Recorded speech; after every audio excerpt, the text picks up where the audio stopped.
Welcome back. In the previous lessons, we wrote Go programs that ran from top to bottom.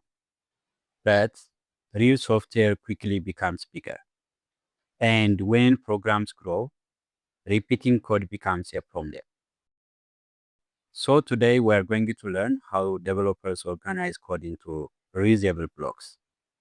Those blocks are called functions. And in Go, functions have a very powerful feature.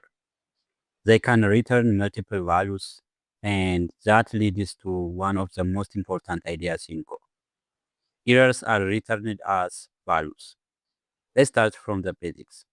First, let's create a very simple function. Let's start with a basic Go program.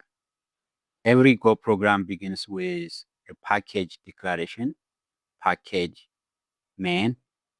This tells Go that this file belongs to the main application. This line imports the FMET package, which allows us to print output. Now we define the main function. In Go, the program always starts execution inside the main function. Now let's create our first custom function. First, we write the keyword func. This tells Go that we are defining a function. Next comes the function name. This is the name we will use when calling the function. The parentheses hold the function parameters. In this example, the function takes no inputs. Inside the curly brace, we write the instructions. This prints a message to the console. Now we call the function. We simply write the function name followed by parentheses. When we run the program, the main function executes, and inside it we call greet. So the greeting message appears on the screen. Now that we know how functions work, let's look at something very important.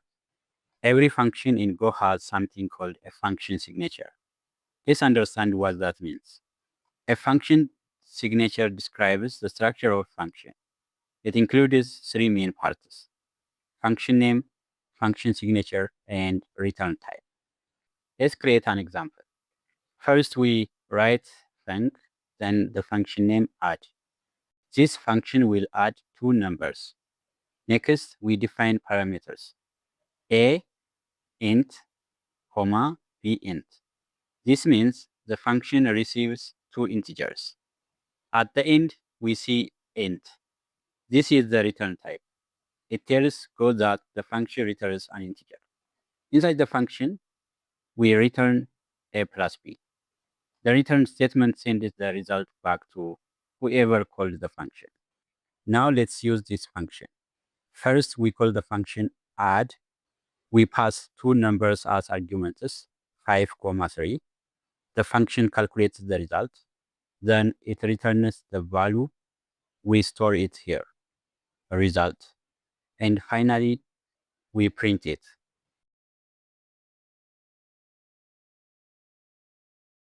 So when you execute this program, the output will be 8.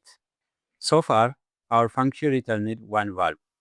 But Go allows something very powerful. A function can return multiple values. This is one of the most distinctive features of Go. Functions can return more than one value at the same time. Let's build an example. Function calculate. The function receives two integers, a, b, but notice the return type, int, comma int. This means the function returns two integers.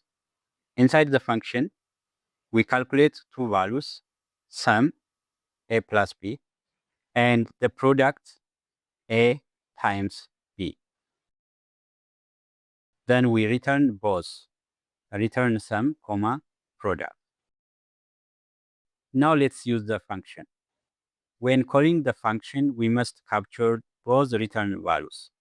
So we write sum, comma, product, and Go assigns the returned values in order. Calculate for 3. then print sum, print product. This makes Go functions very flexible. When you execute this program, you will see sum 7, product 12. Now, let's make this even clearer. Go allows something called named returned values. And instead of only writing the types of returned values, we can also name them. For example, create a function rectangle, takes two parameters such as width and height in float64 type. And this function return area and perimeter as a float64. Inside the function, we calculate the area, width times height, perimeter, 2 times width plus height, then return.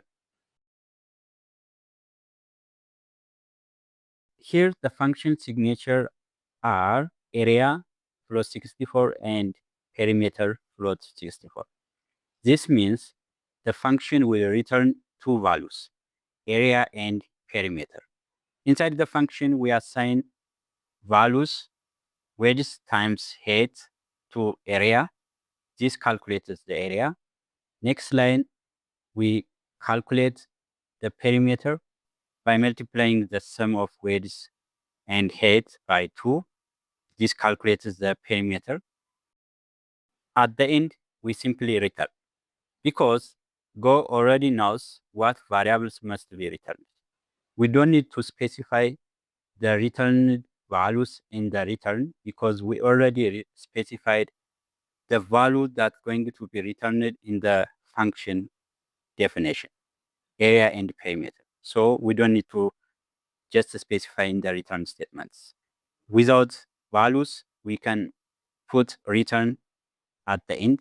Then this function going to return the area and perimeter as a result.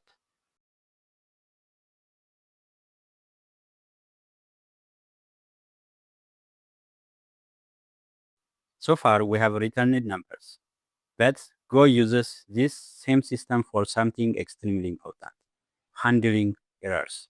In many programming languages, errors are handled with exceptions.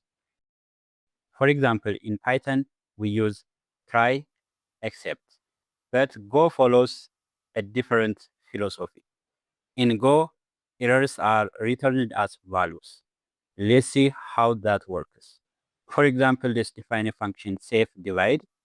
This function takes two parameters, a and b as a float, and return floats and error.